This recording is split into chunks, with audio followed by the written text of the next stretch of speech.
Christine from Pack Hacker. In this video, we're taking a look at the Aer Pro Brief, which I've been testing for 2 weeks. If you find this video helpful, click subscribe so we can keep bringing you content to help you travel smarter. Let's dive in.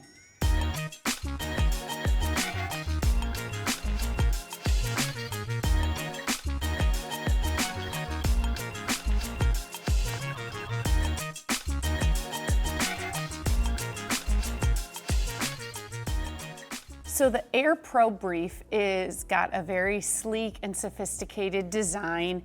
Starting with the material, we've got 840D Cordura Recore recycled nylon. So it's Blue Sign approved, yay, good for the environment, and just, it feels very nice. It's sort of shiny, but not shiny, and just, dirt brushes off. So that is really awesome. We've got the Aer logo here on top. It's the same sort of plasticky letters we've been seeing on some of their bags more recently, but I like the look. It's just very subtle, nice design. And then also there is the Aer name on the zipper pulls. There you go, you can see. All these zipper pulls have nice, the plastic at the ends of the cord, so everything's easy to open. And of course we have YKK zippers. We've got an AquaGuard model on the main compartment one. The front one is not AquaGuard, but it's sort of protected by this fabric welt. And then the rear zipper is not protected by anything, but you're probably gonna be carrying this. It's gonna be up against your body, so you'll be protecting it. Also though, maybe just don't put in things that could get wet into that tiny little compartment. Not that big of a deal. While we're back here, we do have a luggage pass-through, and then also there is Duraflex hardware, which you can see back here with the D-rings and these swivel hooks for the straps and the adjustments for the straps. We'll talk a little bit more about that later, but just wanted to sort of show you that while we're back here. The carry handles, since this is a brief, you can sort of carry it as a briefcase because you can remove that shoulder strap. And it's very satiny, and you can sort of see how thick it is, nicely padded. So it is really comfortable to carry for a long period of time. It's not digging into your hands or anything. So if you need to do that, it's really great that they make it comfortable to do so. Speaking of nice padding, the back panel does have some nice padding as well. It's mostly meant to protect your laptop, which rests against the back panel inside, but it has the benefit of letting you not really feel so much what's back there, depending on if you put things like in this rear slip pocket, you can sort of feel that, but otherwise, if you don't have anything real bulky back there, which you really can't, sort of a thin pocket. Anywho, the padding does a pretty decent job of blunting any feeling you get back there. The harness system, as it is basically this shoulder strap, which is very nicely padded and has breathable mesh underside, and sorry, it apparently collects dog hair. But you saw how easy that was to get off, so that's nice. It makes it so you're not going to get a sweaty shoulder, anything like showing through your blouse or whatever, which I do appreciate. And then it's very easy to adjust. We've got this sort of like closed loop system, so there's nothing dangly, and you see how simple that is to adjust, and yet it stays put very nicely.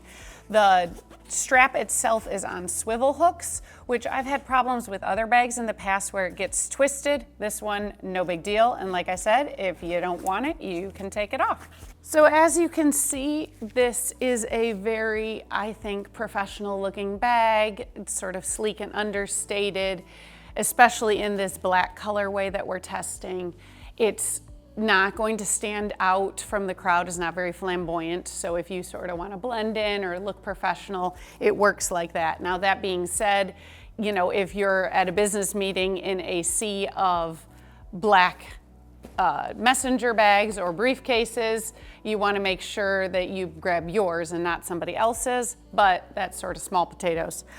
As I mentioned before, the shoulder strap is very comfortable to carry. The only issue is sometimes, like if you're power walking, it can sort of start banging against you a little bit, and it could slip just because it's really thick, I have sort of narrower shoulders, but in that case, you can just adjust it and wear it crossbody and then it stays put really well. So even though this is a messenger bag and not a travel backpack, we are not lacking for organizational options around here. So let's start looking at the outside organization. Starting here at the front, we have this very wide and fairly deep. It goes to sort of where those, there, that's the end, that's my hand. So it's sort of a wide and narrow, or wide and somewhat shallow, it doesn't go all the way down, pocket. Not a big deal. We have a key clip in here, which is a short leash, but if this is just on your shoulder, it's really easy to get it to close to the door that you need to open anyways, so it's not that big of a deal. And obviously, with it being not a super deep pocket, you don't need that leash to be really long.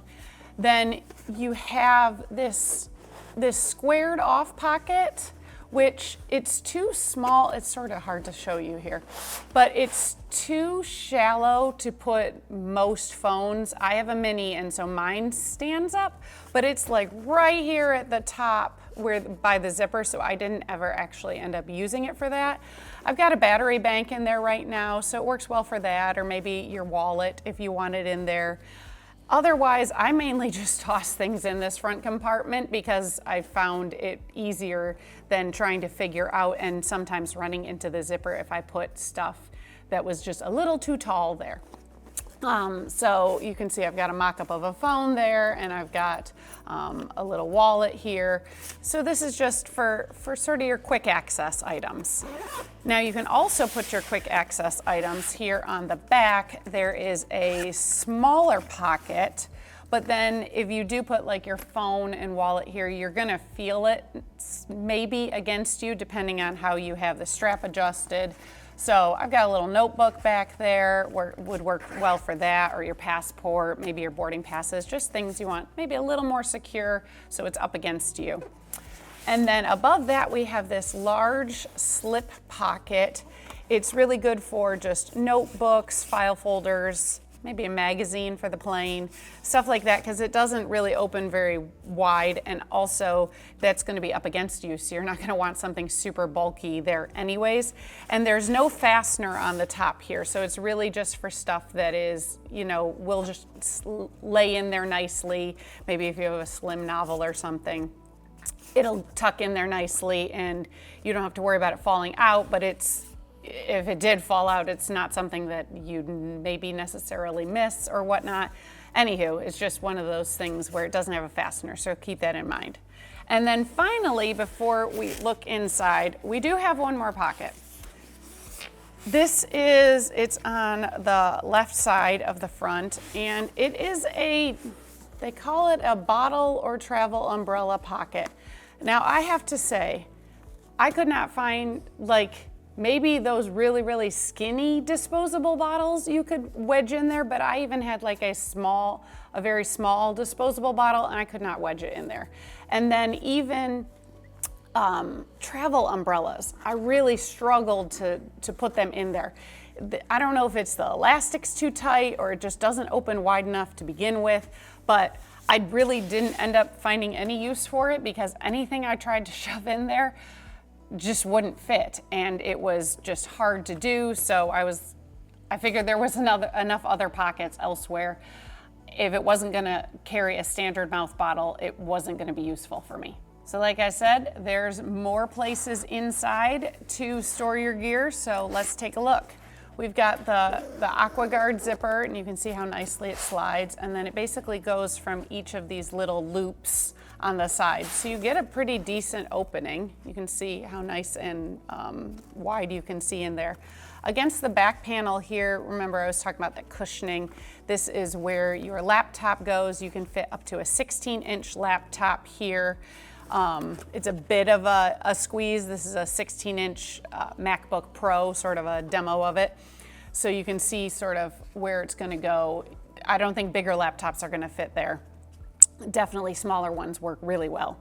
But we've got the nice microfiber back here, so it's not gonna scratch anything. And then this pocket is also nicely padded. just to provide more protection. This, it's a little suspended from the bottom, so if this was to like slip off the side of your chair or something, it'd have a little extra protection.